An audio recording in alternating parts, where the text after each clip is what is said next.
Gold, trusted gold buyers. మీరు తాకట్టు పెట్టిన బంగారాన్ని విడిపించి ఈ రోజు ఉన్న మార్కెట్ ధరకు కొనబడను. जिसके पास पावर होते हैं उसका राइट भी रॉन्ग भी राइट होता है. గుర్తుందా సార్ ఈ డైలాగ్? ఏ సినిమాలో? సర్కార్. అది అమితాబ్ బచ్చన్ గారు ఎలాంటి ఆర్టిస్టు, ఎంత గొప్పవాడో మీ అందరికీ తెలిసిన విషయం. నేను చెబితే ఎగతాళిగా కూడా ఉంటుంది. అలాంటి ఆయనతో యాక్ట్ చేయడం అనేది సహజంగా ఎవరికైనా అదృష్టమే. అయితే ఫస్ట్ డైలాగు రామ్ గోపాల్ వర్మ గారు ఆయన ముఖం మీద ముఖం పెట్టి డైలాగ్ చెప్పి క్లోజ్ పెట్టారు.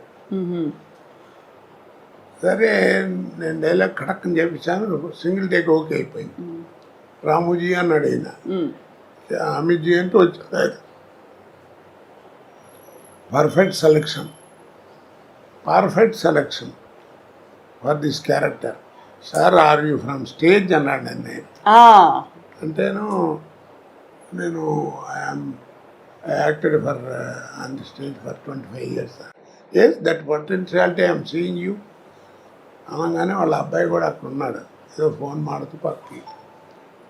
అమీన్ అన్నాడు, అప్ప అని వచ్చాడు. Is mister Srinivasarao from Hyderabad. It is a great privilege to you to act with him అన్నాడు.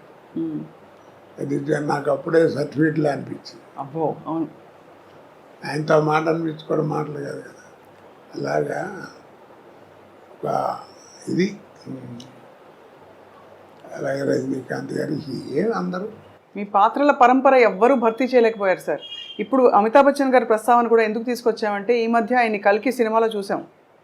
అక్కడ కోట శ్రీనివాసరావు గారు ఉంటే బాగుండు అనిపించే విధంగా అంటే మీరు ఒక పాత్రలో ఉంటే బాగుండు అని అయితే అనిపించింది చాలామందికి. ఇప్పుడు ఇంకా యాక్టివ్గా యాక్ట్ చేస్తున్నారా సార్? చేయటం అంటే ఇప్పుడు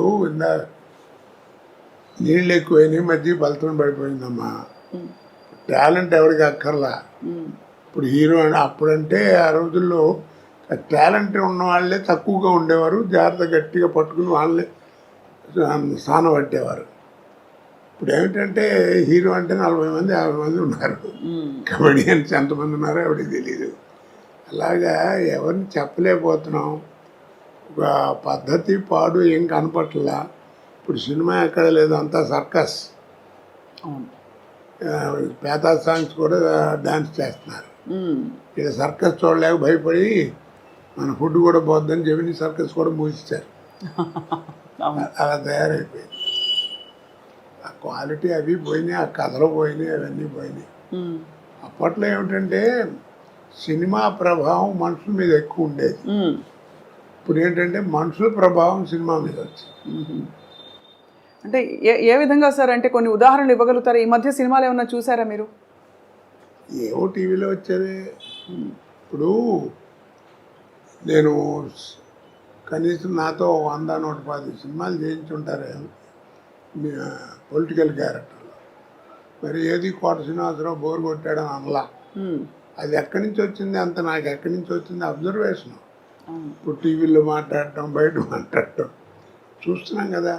ఆ రోజుల్లో అలా ఉండేది కాదు. ఆ రోజుల్లో కైకాల సత్యనారాయణ గారి దాకా వాళ్ళకి ఏంటంటే 5 రకాల సినిమాలే ఉండేవి. సాంఘికం, పౌరాణికం, జానపదం, చారిత్రాత్మకం, కౌబాయ్. 5 సినిమాలు. ఈ 5 సినిమాల్లోనే ఎవరు నటించినా నటన కూడా అలా ఫిక్స్డ్గా ఉండేది.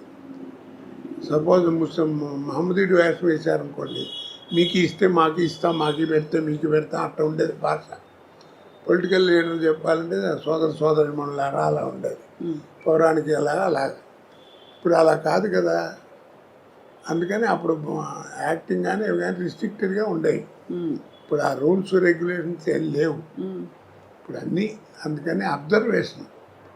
ఇప్పుడు బయట ఏ క్యారెక్టర్లు ఎక్కడ దొరుకుతాయని చూస్తుంటాం. మేనరిజమ్స్, అవును, అలాగే ఆ తేడా బాగా వచ్చేసింది. తర్వాత ఇప్పుడు ఏంటంటే సినిమా తీసేవాడికే క్వాలిఫికేషన్ లేదు, డబ్బు ప్రాధాన్యం. కానీ చాలా భారీ సినిమాలు వస్తున్నాయి కదా సార్. సినిమా ఇప్పుడు నువ్వు సినిమా చూడటానికి వెళ్ళావు, 50 రూపాయలు టికెట్ 200 పెట్టుకుని, నీకు కావాల్సింది ఏంటి? ఎంతలో సినిమా తీశారన్నా సినిమా ఎలా ఉందని ఆలోచిస్తావు, అంతే కదా. అంతే. చూసిన తర్వాత బాగుంటే అరే బాగా ఖర్చు కూడా పెట్టారా, మంచి సీన్స్ ఉన్నాయి అని అప్పుడు చెప్పుకుంటావు. అంతేగాని సినిమా బాగాలేదనుకో నెగిటివ్గా చెబుతారు. ఎందుకు బోల్ ఖర్చు పెట్టారు, నువ్వు అడ్వర్టైజ్మెంట్ చేస్తే వచ్చాం, ఈ ఖర్చు ఏం కనపడుతుంది తప్ప ఏం కనపడతలేదు సినిమాలో అంటారు. అలా ఉంటుంది. మరి మొత్తం మీద సార్ అంత బిజీ నటనా జీవితం నుంచి మీరు రంగస్థలంతో పాటు మీకు రేడియో అనుభవం ఉంది, అన్ని పాత్రలు వేసిన తర్వాత ఇప్పుడు మీకు నటనకి దూరంగా ఉండడం అన్నది కొంత బాధ కలిగిస్తుందా, లేక హాయిగా జీవితం ఇలా బాగుందనిపిస్తుందా? ఇప్పుడు బాధ కదండి, అంటే తోచదు. ఫస్ట్ పాయింట్, రోజు 100-150 మంది మధ్యలో యాక్ట్ చేయడం కదా. ఇప్పుడు ఏంటంటే ఒంటరిగా ఇంటి దగ్గర కూర్చోవడం, నేను మా ఆవిడే లేకపోతే మా కోడలు మా మనవాళ్ళు ఏదైనా కాలేజీ నుంచి వస్తే వాళ్ళతో ఒక 5 నిమిషాలు మాట్లాడటం. పుట్టేప్పుడు అంతా ఇట్లా కూర్చోవడమే కదా. ఇక్కడో ఆ ఇంట్లోనో లేకపోతే ఎక్కడో అక్కడ ఫోటోలు చూసుకుంటే అవి చూసుకుంటే అంతే. ఇక బోర్ కాదు, పిచ్చెక్కిపోతుంది. అవును. అంటే నాకు అప్పుడప్పుడు అనిపిస్తుంది, నేను జీవితంలో 2 బాగా కోల్పోయాను. నాకు మళ్ళీ బిజీ అయిన వాడు ఎవరైనా అంతే. ఒకటి ఏంటంటే ఫ్యామిలీ లైఫ్, పిల్లలు ఆ ఎంజాయ్మెంట్, వాళ్ళని చదివించుకోవడం చేయటం, వాళ్ళతో తిరగడం, షాపింగ్ బట్టలు కొనటం, ఇవన్నీ అవన్నీ పోయినాయి, అసలు దూరం అయిపోయాను. 2 జనరల్ నాలెడ్జ్. అవును. ఎంతసేపు ఆ కెమెరా యాక్షన్ ఇవే తప్ప ప్రపంచం బయట ఏం జరుగుతుందో కూడా తెలియదు. అవన్నీ పికప్ అవ్వాలంటే చాలా కష్టం.